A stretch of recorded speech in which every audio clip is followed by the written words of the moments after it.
पाठ से कर रहे हैं कौन सा शुरू अपन जनसंख्या, कौन सा कर रहे हैं जनसंख्या। जनसंख्या के बारे में सिर्फ हम इतना जानते हैं कि किसी भी देश या क्षेत्र में रहने वाले लोगों की संख्या को ही जनसंख्या कहा जाता है। क्या कहा जाता है? जनसंख्या कहा जाता है। ठीक, उसके आती है कि भारत में जो प्रथम जनगणना होती है वो कब होती है आपकी 1872 ईस्वी में। कब होती है? 1872 ईस्वी में। उसके बाद पूर्ण जो जनसंख्या होती है वो कब होती है? 1881 में। कब होती है? 1881 ईस्वी में होती है। उसके बाद प्रत्येक 10 वर्ष में भारत में क्या होती है आपकी जनगणना? भारत में क्या होती है? भारत में प्रत्येक 10 वर्ष के अंतर्गत क्या होती है आपकी जनगणना होती है। फिर अगला कि भारत का जो क्षेत्रफल है वो कितना है? 32,87,263 वर्ग किलोमीटर। कितना है? 32,87,263 वर्ग किलोमीटर। जो विश्व में कौन सा स्थान है?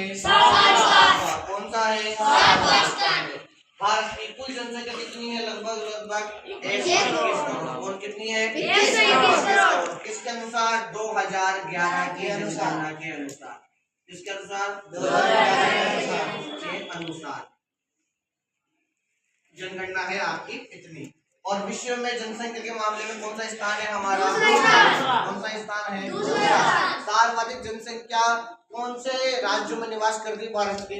उत्तर प्रदेश, महाराष्ट्र, बिहार, पश्चिम बंगाल। यानी कि हमारे जो 100% जनसंख्या अगर भारत में पाई जाती है तो 50% जनसंख्या तो मात्र इन 5 राज्यों में निवास करती है।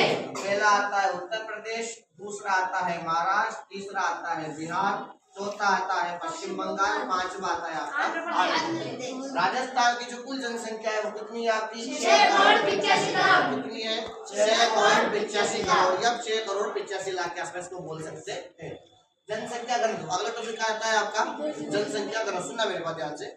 इसका मतलब ये होता है कि प्रति वर्ग किलोमीटर में रहने वाले लोगों की संख्या को जनसंख्या घनत्व कहा जाता है। जैसे मानकर चलना कि हम एक डिब्बा बनाते हैं छोटा सा, ये पूरा क्या है आपका? वर्ग। क्या है? वर्ग। ठीक है, इस वर्ग का जो किलोमीटर का क्षेत्रफल है ये है आपका 1 किलोमीटर। कितना है? 1 किलोमीटर। अब 1 किलोमीटर में भारत में कितने लोग रहते हैं उसके बारे में हम पता लगाएंगे। जैसे कि मानकर चलना कि किसी गांव में 1 किलोमीटर में 10 लोग ही रहते हो, किसी गांव में 1 किलोमीटर में आदमी के नाम में 1000 लोग ही रहते हो, तो उसका मतलब क्या होता है? किसी प्रति वर्ग किलोमीटर में रहने वाले लोगों की संख्या को ही जनसंख्या कहा जाता है। जब भी जनगणना होती है तो किसी भी सरकारी कर्मचारी को दिया जाता है क्या? आपका एरिया।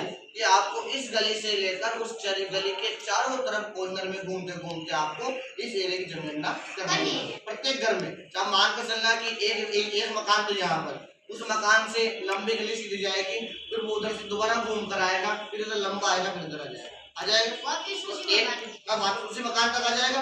तो उसने चारों तरफ की चारों तरफ के जो मकान थे उनकी जनगणना करी, पता लगा कि उस एरिया में कितने लोग रहते हैं। अब पता लगा कि 100 यानी कि 1 किलोमीटर में लगभग लोग पाए गए 120, 200 ऐसे पाए गए।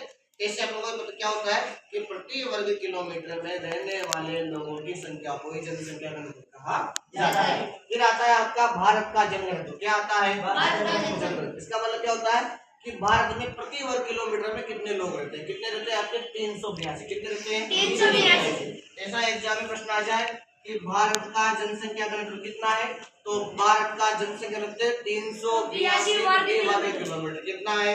382 प्रति वर्ग किलोमीटर। अगर आपको जनसंख्या निकालनी है किसकी? भारत की, आपको कुछ नहीं करना है, 32,87,263 से इंटू करना है 382।